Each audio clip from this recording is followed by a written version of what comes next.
GMNA uses artificial intelligence for generated speech, visuals, and production. AI-generated content may contain errors. Please verify important information before making decisions or taking action.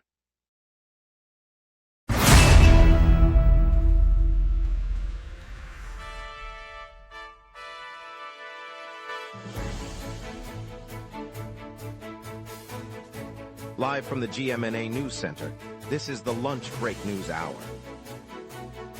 Good afternoon, Toronto. The Maple Leafs just clinched the first overall NHL draft pick, and fans are gearing up for the Senegal versus Iraq World Cup showdown at the stadium. Expect heavy traffic around the venues, so plan your routes early. Over to you, Nathan. The Toronto Public Library will host a free poetry slam at the Harbourfront Centre this Saturday, featuring local poets and open mic participation for all ages. The community garden on Queen Street East will launch a seed swap Saturday morning, inviting residents to trade heirloom vegetables, herbs, and gardening tips. The Distillery Historic District will host a free outdoor jazz concert Friday evening, showcasing Toronto-based musicians and offering food trucks with local cuisine. Plenty of news ahead, but first we have a quick reminder that our community events segment starts now, so stay tuned, lots to get to, let's begin. Good morning, Toronto. The Maple Leafs shocked the league this past May when they won the NHL Draft Lottery, securing the coveted first overall selection for the upcoming draft. It was a rare feat, beating the odds that typically favor the team with the worst record. Toronto's front office celebrated the win as a potential turning point for a franchise that has long chased a championship. Meanwhile, the Buffalo Sabres, this year's draft hosts, jumped straight into action, opening a second-round playoff series against the Montreal Canadiens just one day after the lottery concluded. The Sabres' quick transition from hosting duties to postseason play underscored the intensity of the current campaign. Leafs fans across the city are already speculating on who could wear the number 1 jersey, while the league looks ahead to a draft that promises to reshape the future of several clubs. Later today, Toronto Stadium will host the final group stage match of the 2026 FIFA World Cup as Senegal take on Iraq. Officials expect a packed house, with thousands of Toronto fans gathering to watch the two nations battle for the last spot in the knockout round. The game marks the tournament's halfway point, wrapping up the group phase that has drawn crowds to venues across the city. Both sides arrive after a week of intense competition, and the atmosphere promises high energy and plenty of color on the stands.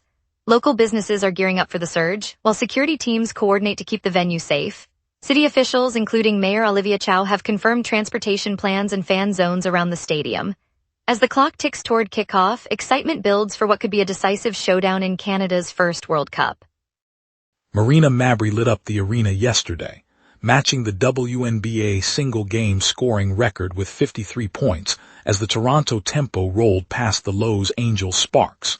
The Tempo surged to a 125-97 win, a margin that underscored their offensive firepower. Mabrey's barrage came early, and she kept the pressure on through every quarter, never letting the Sparks close the gap. The arena buzzed with energy as each bucket drew louder applause from the home crowd. Toronto fans witnessed a historic night at the Mattamy Athletic Center, where the Tempo's bench cheered each bucket. Coach praised Mabrey's poise and the team's execution throughout the night. The Sparks struggled to find rhythm, managing only 97 points despite a solid effort in the third quarter. The victory improves Toronto's standing in the regular season race and gives the team momentum heading into the next stretch of games. Fans strolling through the BMO Field Fan Festival are being handed bright red maple leaf-shaped noisemakers dubbed the Canadian Clapper. The 4x7-inch devices are offered free to anyone joining the buzz ahead of Canada's group stage matches at the 2026 FIFA World Cup. Organizers say the clappers are meant to amplify excitement as Toronto hosts a key portion of the tournament.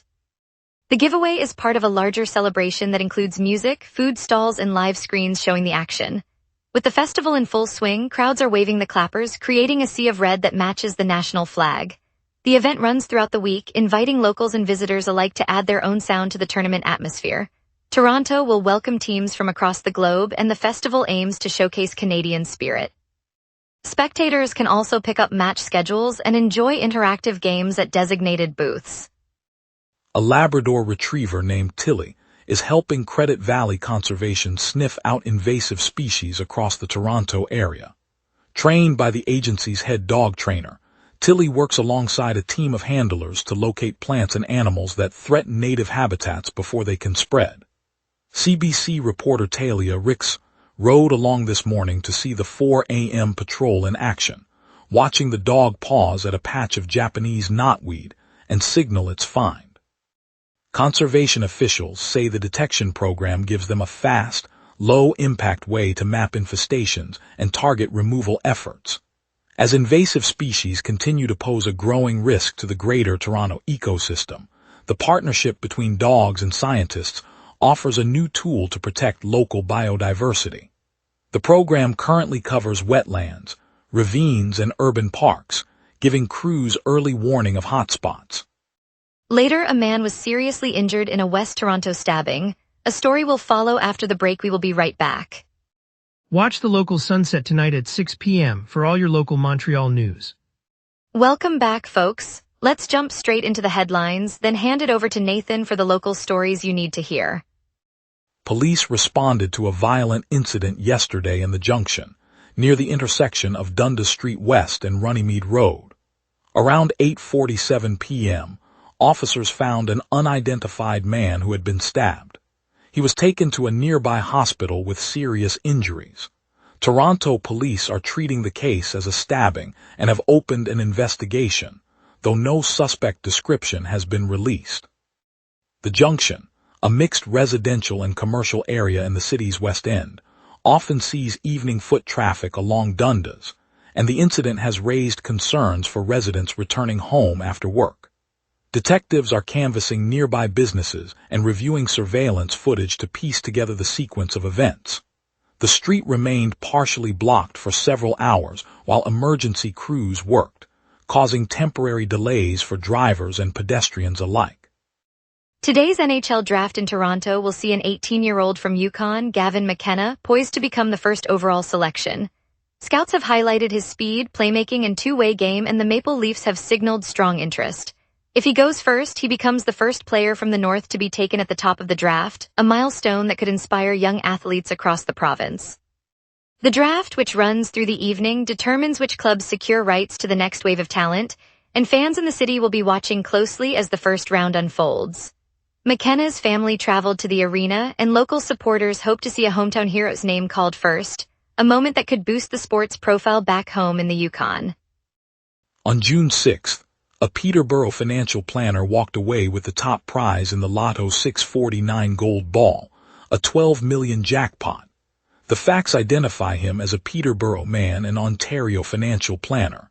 He announced he will retire earlier than planned, saying the windfall is enough to fund his next chapter. The win, confirmed by the lottery operator, marks the province's largest single payout this year. The 649 Gold Ball draw, held on the same June 6th, drew thousands of tickets across Ontario. He plans to settle pending client matters before stepping away and hopes the extra time will let him travel with his spouse. Neighbors note the sudden $12 million boost could reshape a career for someone already handling money for others. The planner said he will focus on family and personal projects, stepping back from client work by the end of the year. On May 30, a Cavan, Ontario resident celebrated her birthday with a life-changing surprise. The woman learned she had matched all 6 numbers and the gold ball in the Lotto 649 draw, securing a $16 million jackpot. The draw, held that same day, featured a $5 million base prize plus the gold ball multiplier and attracted more than 5 million tickets across the province. Family members said the news arrived just after she cut her birthday cake, turning the celebration into an unforgettable moment. Officials from the Ontario Lottery and Gaming Corporation confirmed the ticket's authenticity and noted the winner will receive the full amount after standard tax deductions. Neighbors gathered at the local community center to offer congratulations, sharing smiles and well wishes. The new millionaire plans to keep a low profile while exploring options for the windfall. Ontario's municipal leaders are pressing Premier Doug Ford to abandon his latest plan to have regional chairs appointed rather than elected. The association that represents 444 municipalities released a statement this week saying the proposal sidesteps voters and undermines local democracy. While the premier argues the approach simply extends a practice already in place in several regions, council heads contend that bypassing elections erodes accountability and threatens the legitimacy of regional governance. The dispute has intensified throughout the week of June 26, with officials across the province urging a reversal before any appointments are made. Ford's office maintains the model provides stability and consistency for regional administrations, but the municipal coalition says the process must remain democratic. They warn that removing voter input could fuel public frustration and complicate service delivery. The debate is expected to continue as the province reviews the legislative changes. Let's get a look at your afternoon forecast with the meteorology team right after this. A fast westward jet is pulling a dry ridge, but lingering moisture threatens evening rain. On this date, the city once baked to 33.2 degrees Celsius in 2007, a spike that rode the tail of a continental heat wave. The opposite extreme fell to 11.2 degrees Celsius in 2004, recorded during an unusually cold early summer snap that followed a lingering Arctic front. By contrast, our climate normals sit near a high of 23 and a low of 15, so today's temperatures sit comfortably between those benchmarks, reminding us how variable June can be. The live radar shows a band of light rain echoes drifting east of the Greater Toronto Area, steered by the strong westward jet aloft. Those echoes are marching westward at a brisk pace, set to brush the city around 7 p.m. and then taper off by 9 p.m. as the moisture source lifts northward. With the jet directing the flow, no additional cells are expected to develop, leaving the night clear after the brief shower. Turning now to the midday outlook. At noon, the sky is overcast and the air feels damp at 15 degrees Celsius, with humidity near 98% and a gentle southwest breeze at 5 kilometers per hour. Pressure is near average and nudging upward, signaling a slow influx of drier, more stable air that will gradually erode the cloud deck. Meanwhile, the jet stream overhead punches through at 190 kilometers per hour from the west, acting like a conveyor belt that pushes any lingering moisture toward the evening.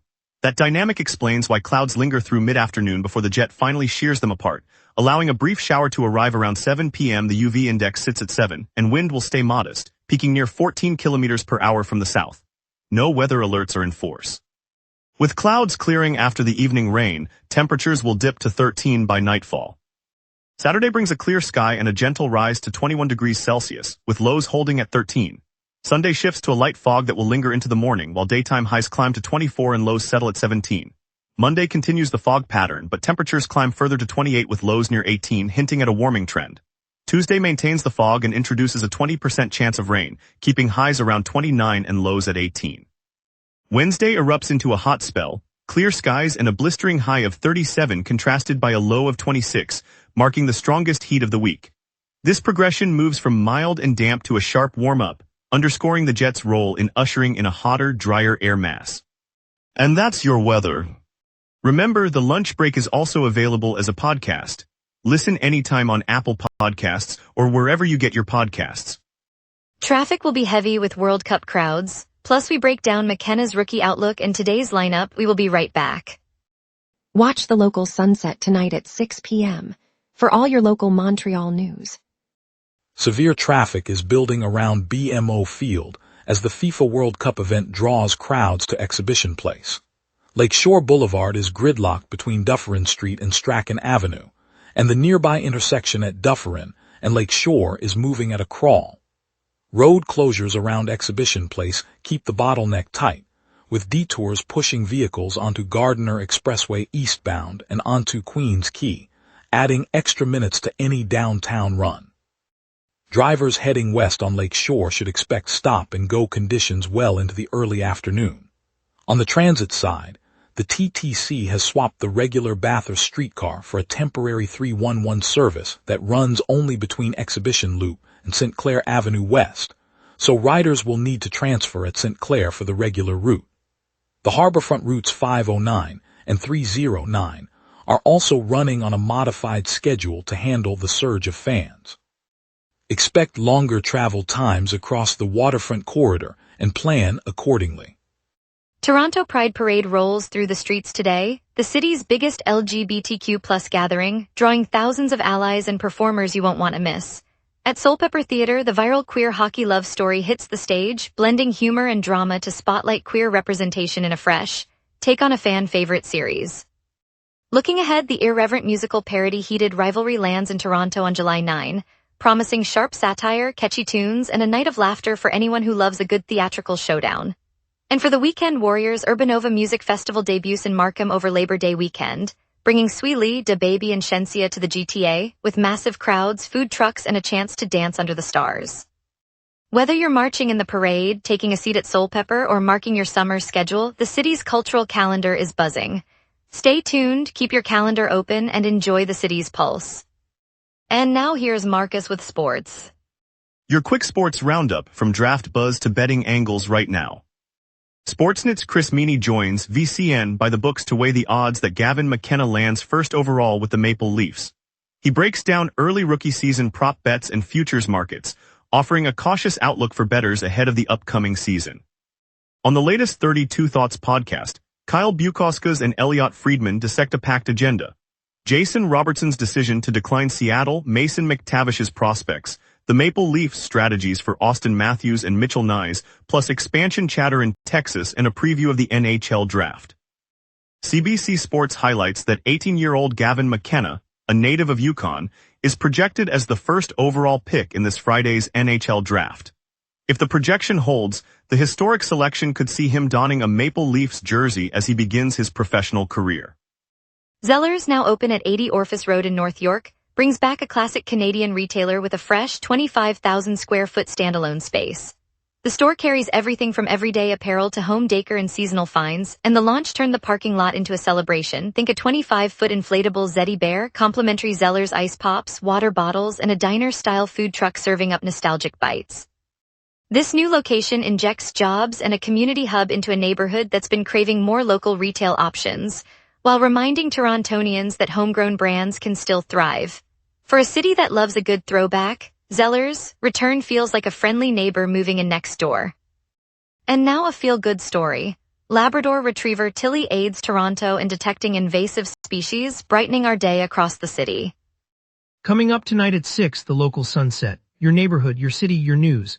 From City Hall decisions to the stories happening right on your street, we cover what matters most to Montrealers. Join us tonight at 6 p.m. on gmna for the local Sunset, Montreal's evening newscast. Toronto's first World Cup match of 2026 kicks off today at Exhibition Place, as Senegal faces Iraq in a high-stakes showdown that could set the tone for the tournament. The energy is electric and fans are already filling the stands. Carl Dumont is there. Carl Dumont. Thanks, Jordan Parker. I'm standing on the polished green of Toronto Stadium, the roar of 1,000 voices swelling as the sun rises over Exhibition Place. The air smells of popcorn and grill, mingling with autumn leaves from the surrounding trees. Banners of Senegal's green and gold ripple beside Iraq's white and black, each caught in a gentle breeze that carries chants in Wolof and Arabic across the concrete. Fans in vibrant scarves line the lower bowl, some clutching flags, others sharing homemade snacks, eyes fixed on the empty pitch that will host a Group I showdown at 3 p.m. ET. The stadium's LED board flashes the matchup, while vendors weave through aisles handing out scarves and foam fingers. The excitement is palpable. You can feel the collective heartbeat of a city ready to welcome the world's biggest tournament. For many fans, this is a rare chance to see their home nations clash on Canadian soil, a moment that bridges continents and cultures. Carl Dumont, virtually at Toronto Stadium at Exhibition Place. On a Tuesday morning in St. Lawrence, volunteers gathered outside the community center, clipboard in hand, to sort through letters that had just arrived from Ontario Ombudsman's office. The letters revealed that dozens of local parents and guardians had been mistakenly left out of pandemic-era direct payment program meant to help families stay afloat. Among the volunteers was Maria Alvarez, a retired teacher who remembered sleepless nights of the first lockdown. She read a note from a single mother of 3, describing how the missing funds meant choosing between groceries and school supplies. The center's director, Ahmed Patel, called the provincial office and secured a promise that every eligible family would receive a retroactive payment within 2 weeks. When checks arrived, the relief was palpable.